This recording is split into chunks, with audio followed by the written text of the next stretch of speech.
Hi, welcome to the Market Alert for Monday, the 22nd of September 2025. So stocks and gold hit record highs as Fed cut spoils bond bulls party, and Bitcoin down as rate cut expectations slide post Powell's statement from last Wednesday.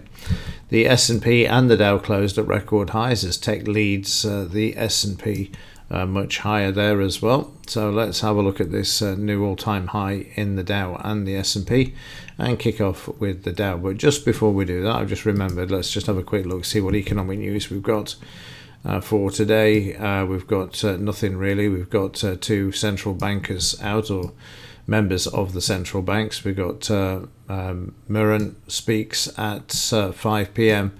and then you've got Bailey at 7 p.m. there. So nothing today, and I think it's quite a light week as far as economic news is concerned as well.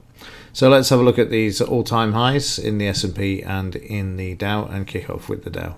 So on Friday, the Dow making a new all-time high. We must be due for some sort of a pullback. If not, we continue like this with the Santa rally that will kick off generally in October. But at the moment, having given put on so much in the market, so we just have a look at the monthly chart, you can see that just this month alone we've been marching higher, and then the month before as well. So we're due for some sort of correction in the market.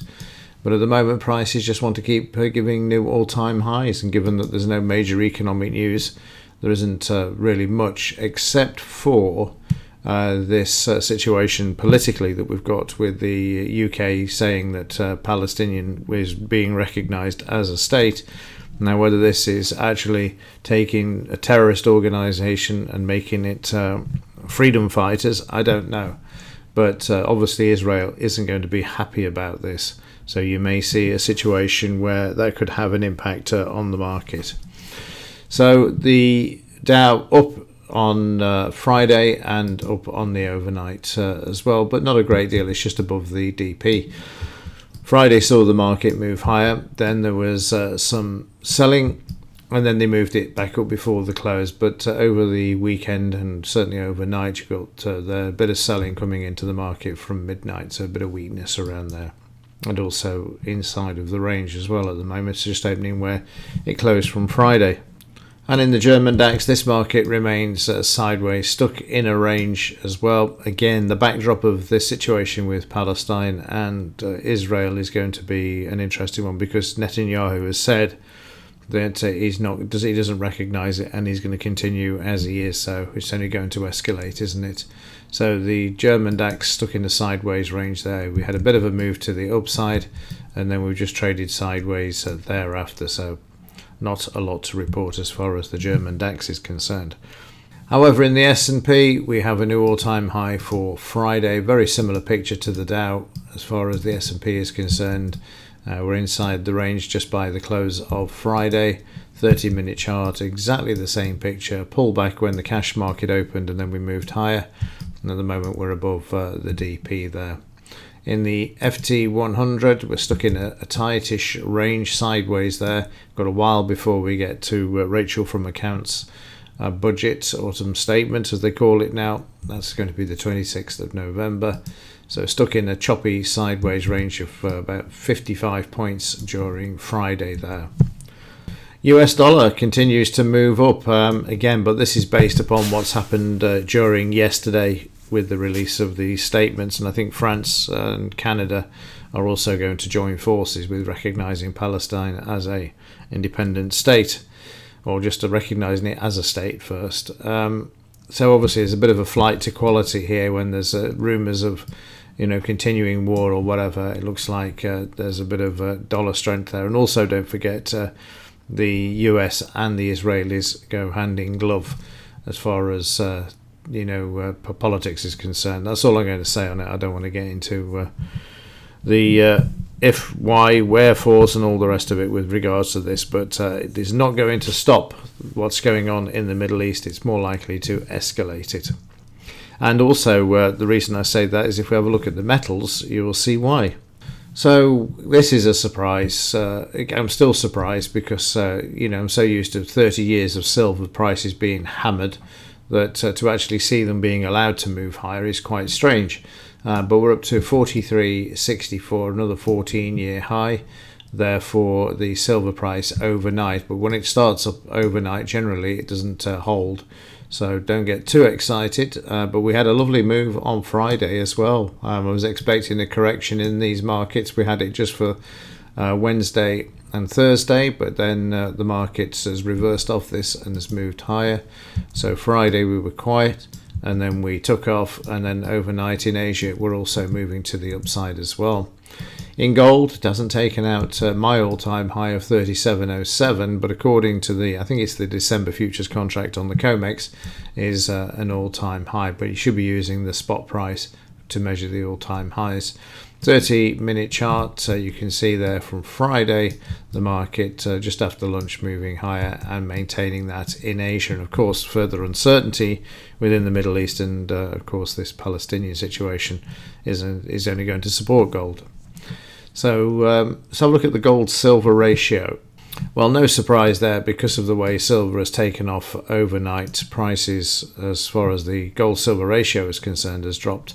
It also dropped on Friday. We've taken out that support, which is very important, and is moving lower. But if we just go back a bit, let's just turn this into a weekly chart. It's probably easier to see. We haven't really started yet, because last year, if we go back to July of 24, it should be July 24, yeah. May 24, we were down at 75, so we've got a good way to go. But we could see the support coming in around the 80, 81 level as well for this gold-silver ratio. Right, let's have a quick look at Friday's trades before we conclude. So in the pre-market session, we see prices moving higher, in fact touching the high from the previous day before we actually saw the cash market open. Prices moved sharply lower. That's a classic, isn't it? Move the market higher with the futures and then slam it when it opens, take out the stops. But you can see at the 200 MA there, the market finds support. And then we get a potential buy signal, which is taken out before the trade is filled. And then off we go through the high and continue all the way up until we get a potential sell signal. They try and hold the market at this BRN with some buying, but unfortunately that doesn't hold, and prices then make their way back down to the high, which we bounce off initially, and then we come through and go down to the 200 MA, where we try and hold as well for a while. Again, you can see the green there, short covering and profit taking, and then prices drift slightly lower, which you can see all the way down to the DP there, where we bounce off this several times before trying to move up. It's amazing how these targets actually work. So then we managed to trade sideways through the mid-morning, then the Dow futures come on board, and prices then try to move higher. Again, the stop being taken out and reversal signal down to the scalp level before prices then find support at this BRN. We then get another signal. This time it's past the 3 bars before it's filled, and then once again prices are then sideways, struggling with the 200 MA, managing to break back up above this, and then we get a potential sell signal, which on this one actually fails, if I recall. I like that. Some news hit and all of a sudden it's just taken out. So unfortunately a loss on that one, and that was the last trade for the day and for the week, as prices then drifted lower. So barring this spike up, which must have been some sort of news, prices then resumed the trend that it was already establishing. So where are we overnight? Let's have a quick look, and we can see that we're sideways to lower at the moment. Let's have a look, see where we are in the bigger picture. We're not too far off Friday's low for the German DAX. I wouldn't be at all surprised if we don't actually go and take a look at that.